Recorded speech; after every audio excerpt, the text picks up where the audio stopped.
സർക്കാർ ഇൻഷുറൻസിനെതിരെ പരാതിയുമായി കുടുംബം. സംസ്ഥാന സർക്കാരിന്റെ മെഡിസെപ് ഇൻഷുറൻസ് പദ്ധതിയിൽ നിന്ന് ലഭിക്കുന്ന ആനുകൂല്യങ്ങൾ തുച്ഛമെന്ന പരാതി.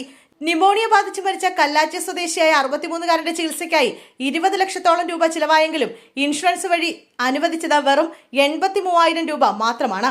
2 മാസത്തോളം നീണ്ട ആശുപത്രി വാസത്തിന് ശേഷം രോഗി മരിക്കുകയും ചെയ്തു. റവന്യൂ വകുപ്പിൽ ഉദ്യോഗസ്ഥയായ മകളുടെ മെഡിസെപ്പിലാണ് അച്ഛൻ ഉൾപ്പെട്ടിരുന്നത്.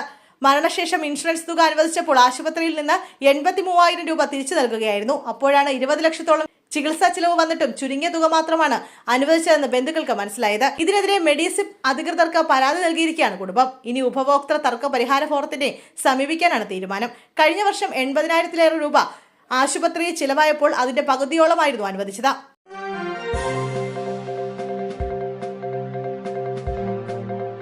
പിണറായി വിജയൻ തന്നെ പ്രതിപക്ഷ നേതാവാകണം. ശക്തമായ ഭരണപക്ഷത്തെ നേരിടാൻ പിണറായി വിജയൻ തന്നെ പ്രതിപക്ഷ നേതാവാകണമെന്നാണ് CPM-ലെ ഭൂരിപക്ഷ നേതാക്കളും അഭിപ്രായപ്പെടുന്നതെന്നാണ് റിപ്പോർട്ടുകൾ വ്യക്തമാക്കുന്നത്.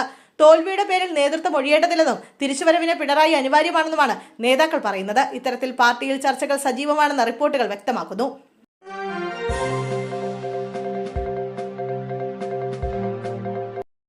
ബംഗളൂരുവിൽ മർദ്ദനമേറ്റ് മരിച്ച യുവതി നേരിട്ടത് ക്രൂരപീഡനം. ബംഗളൂരുവിൽ തെരുവുനായ്ക്കളെ പാർപ്പിക്കുന്ന കേന്ദ്രത്തിൽ ജോലിക്കെത്തിയ മലയാളി യുവതി മർദ്ദനമേറ്റ് മരിച്ച സംഭവത്തിൽ കൂടുതൽ വിവരങ്ങൾ പുറത്ത്. യുവതിയെ മർദ്ദിച്ച ബംഗളൂരു സുളിബെരയിൽ താമസിക്കുന്ന മലയാളിയായ ദീപകൃഷ്ണയുടെ മോശം പെരുമാറ്റം സഹിക്കാൻ വയ്യാതെ ജോലി മതിയാക്കി നാട്ടിലേക്ക് മടങ്ങാൻ തൃശൂർ വാടനാപ്പള്ളി സ്വദേശിയായ 47കാരിയും കൂടെയുള്ളവരും തീരുമാനിച്ചതാണ് പ്രതിയുടെ പ്രകോപനത്തിന് കാരണമെന്ന് റിപ്പോർട്ടുകൾ വ്യക്തമാക്കുന്നു.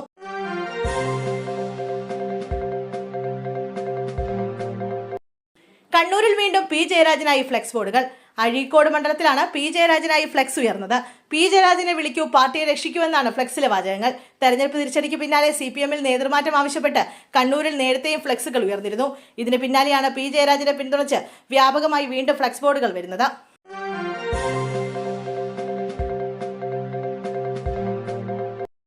NDAയുടെ വോട്ട് ശതമാനത്തിൽ വർധന. 2021 നിയമസഭാ തെരഞ്ഞെടുപ്പിനെ അപേക്ഷിച്ച് വോട്ട് ശതമാനത്തിൽ NDAയ്ക്ക് 2% വർധനമുണ്ടായത്.